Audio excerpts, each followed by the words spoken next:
Welcome to the Slop Farm. Enjoy the video. You start by identifying your exact GT 730 model and the Windows build so you download the correct driver. Make a system restore point now, because drivers can break things. If you prefer a clean slate, download Display Driver Uninstaller, now and place it on the desktop.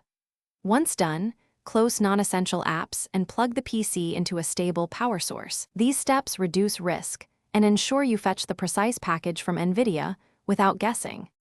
You now obtain the correct driver. Open NVIDIA Driver Selection or GeForce Experience and choose product type. GeForce Series, 700 product, GeForce GT 730 plus your OS and language. Download the recommended WHQL driver. If you chose the, reboot into safe mode and run it, selecting NVIDIA and clean and restart. That removes remnants. If skipping the, uninstall current NVIDIA graphics entries from Settings Apps and restart. You run the downloaded NVIDIA installer and pick Custom Install with Clean Install, check to overwrite old components. Follow prompts and let the system restart.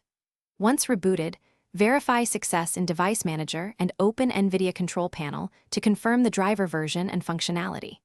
If you encounter problems like crashes or black screen, reboot to safe mode, run the to remove drivers, then reinstall or roll back the driver via Device Manager. Make sure Windows Update isn't auto-overriding drivers mid-troubleshoot.